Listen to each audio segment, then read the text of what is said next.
मैं आप लोगों का जो 24,000 का जो रिजल्ट डिक्लेयर हुआ है, जो कमीशन की हिस्ट्री में हाईएस्ट नंबर है। इससे पहले 24,000 का कभी रिजल्ट डिक्लेयर नहीं हुआ। 18,000 हुआ था 2018 में। तो 88,000 लोगों का वो कंप्लीट किया और 28 एग्जाम लिए विद इन 56 डेज। दूसरा मैं लिटिगेशन पार्ट पे जो आपको बता रहा हूं, 24,000 जो रिक्रूटमेंट की, इसमें हमारे पास अप्रोक्सीमेट 240 के आसपास केसेस आए, जो बहुत कम नंबर है। बहुत कम नंबर, उम्मीद नहीं थी हमें भी इतना कम नंबर होगा, लेकिन बहुत कम नंबर आया है। और आई थिंक के प्रोसेस को फॉलो किया है, इस वजह से नंबर बहुत कम हुआ है। इससे पहले हमने टीजीटी का रिक्रूटमेंट का रिजल्ट डिक्लेयर किया था, उसमें हमारे पास जो नए केसेस का डेटा आया है 418, उसमें थोड़ा ज्यादा था, क्योंकि 7500 का था तो उसमें लिटिगेशन नंबर थोड़ा ज्यादा है। लेकिन उसमें जो हमने डेटा को एनालाइज किया, उसमें यह समझ आया कि वो डेटा पुराना था, एडवर्टीजमेंट पुरानी थी। तो कुछ एजेंसियां डील करती हैं जो रिक्रूटमेंट में, कुछ डेटा में कुछ हुआ है, तो लिटिगेशन हमारा थोड़ा ज्यादा, लेकिन मैनेजेबल है दोनों में। और ऐसा कोई वो नहीं है जिससे हमारे रिक्रूटमेंट पे कोई इंपैक्ट आया है, ऐसा भी कोई अभी तक कोई डिसीजन नहीं आया है।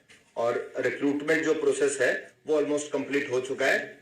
जैसे मैक्सिमम बच्चों ने पूछा नया सीईटी, ये सीईटी कब होगा, इसमें जो बच्चों ने पूछा है, इसमें शुभम मित्तल, संदीप सिवाच, अशोक कुमार, योगेश भारद्वाज, राजेश गोयल, चंदेला, आर चंदेला, अंकुश शर्मा, देव बेनीवाल और बहुत सारे कैंडिडेट हैं। सबके मैं नाम वो नहीं कर सकता। हाँ, रिप्लाई इसमें ये कि जैसे आप सब लोगों को पता है कि कैबिनेट से पास होगी ये पॉलिसी, अब जैसे ही हमारे पास आएगा तो जल्दी से जल्दी इसको हम लोग कराएंगे। हम उसकी तैयारी में लग चुके हैं ऑलरेडी। तो इसमें मैं टाइम तो नहीं कमिट कर पाऊंगा, लेकिन बहुत जल्दी आप लोगों को इसका वो मिलेगा। तैयारी जोरों शोरों से चल रही है। एक बच्चों ने जेबीटी मेवात कैडर के रिजल्ट के बारे में क्वेश्चन पूछा है। उसका हम लोग 24,000 का जो रिजल्ट आया है, 24,000 के रिजल्ट के बाद अभी ज्वाइनिंग में हम लोग वो थे, ऑनलाइन पोर्टल जो ग्रीवेंस पोर्टल है उसमें है, कुछ एक्टिविटीज थी ब्रांच वाइज, जैसे एसओपी डिजाइन करना, उसमें थे, तो हम लोग इसमें नहीं कर पाए। लेकिन अभी जेबीटी में हम स्क्रूटनी कैसे हो और स्क्रूटनी के टाइम पे जो लिटिगेशन होती है उसको कैसे डिक्रीज करें, बच्चों को टाइम दे के है, उस पर हम प्लानिंग कर रहे हैं। बड़ा जल्दी ही आई थिंक जनवरी में इसको हम स्क्रूटनी इसका स्टार्ट करते हैं। 24,220 पोस्ट थी, जिसमें नंबर ऑफ ग्रुप्स थे 24 और number of category across the group थी 203 नंबर ऑफ कैटेगरीज और नंबर ऑफ डिपार्टमेंट 105। इसमें जो सिलेक्शन हुआ है ग्रुप सी में, वो ग्रुप सी में सिलेक्शन हुआ है 21,266 कैंडिडेट्स का, और ग्रुप डी में हमारे पास सिलेक्शन हुआ है 2697 लोगों का, 2697। ग्रुप सी में 105 डिपार्टमेंट में कैंडिडेट्स को भेजा गया है और ग्रुप डी में 7 डिपार्टमेंट्स में भेजा गया है। और जो सिलेक्शन रेट है, फीमेल्स का सिलेक्शन रेट है 29% और मेल्स का सिलेक्शन रेट है 31%। टीजीटी में जो सिलेक्शन रेट था वो फीमेल्स का ज्यादा था। इस 24,000 के रिजल्ट में कुछ पोस्टें ऐसी हैं जो सिर्फ मेल्स के लिए है, जैसे पुलिस में 5,000 मेल्स के लिए ही थी। तो जो ये रेशियो है ये 21 का और 31 का इसलिए है क्योंकि मेल्स के लिए पोस्टें ज्यादा थी और टीजीटी में फीमेल्स का सिलेक्शन रेट बहुत ज्यादा था। टीजीटी का मेरे पास ऐसा, क्योंकि वो पुराना डेटा था मैं उसको नहीं कर पाया, लेकिन वो मेल से काफी ज्यादा था। मेरे पास एग्जैक्ट नंबर नहीं है, लेकिन मेल से काफी ज्यादा था। ग्रुप सी में कैटेगरी वाइज, आप में से किसी ने पूछा था कैटेगरी वाइज में ग्रुप सी का बताता हूँ। एससी कैटेगरी का जो नंबर है वो है 4178, बीसीबी 2185, बीसीए 3093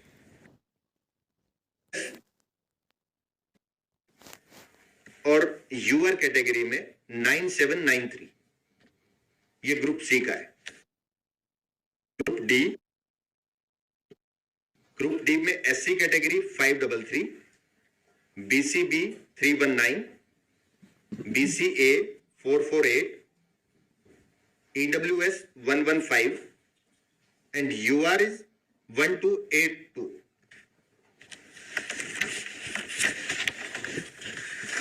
हमने एडवर्टाइज किया, एग्जाम का शेड्यूल जारी नहीं किया था। वो जो थे 4 पोस्ट हैं, sports quota TGT physical education, sports quota group C post 369, constable 4000, female 6000 और IRB 1000, 5600 का ये, और 66 एक और माउंटेड आर्म पुलिस का है 66 का। ये टोटल नंबर होता है 6111। ये एडवर्टाइज्ड है, लेकिन इनका कोई एग्जाम शेड्यूल नहीं था। जो बाकी मैंने बताया 2811 का, उसका exam schedule already tentative schedule हमने रिलीज किया था, लेकिन 3 अक्टूबर को लास्ट एग्जाम के बाद बाकी हम लोग नहीं कर पाए। अब उसके हाँ नए साल में हम सबसे पहले फर्स्ट फेज में हम इसी को कंप्लीट करने वाले हैं। क्या बच्चों ने जिनके कट ऑफ से ज्यादा ऊपर मार्क्स हैं उनका कोई सॉल्यूशन? कुछ बच्चे ऐसे हैं जिनके कट ऑफ से ज्यादा मार्क्स हैं और उनको लगता है कि हमारा सिलेक्शन नहीं होगा, लेकिन उनके बहुत सारे रीजन है।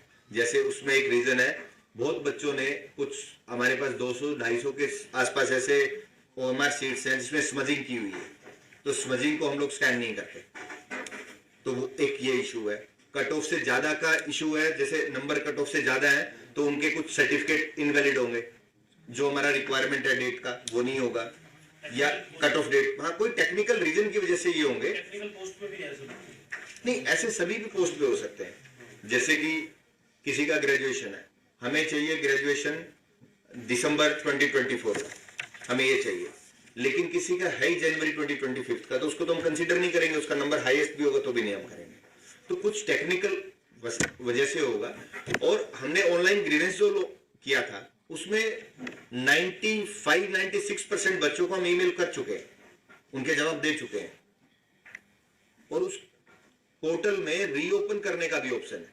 अगर वो हमारे जवाब से सेटिस्फाई नहीं है तो उसको रीओपन कर सकता है, हमें उसी सेम कंप्लेंट को रीओपन कर सकता है, हम उसको सेटिस्फाई करेंगे। एक क्वेश्चन आ रहा है 20 ग्रुप का, कि 20 ग्रुप में हम लोग रिप्लाई फाइल कर चुके हैं, अब मैटर कोर्ट में है और आई थिंक जनवरी में ही लिस्टेड है।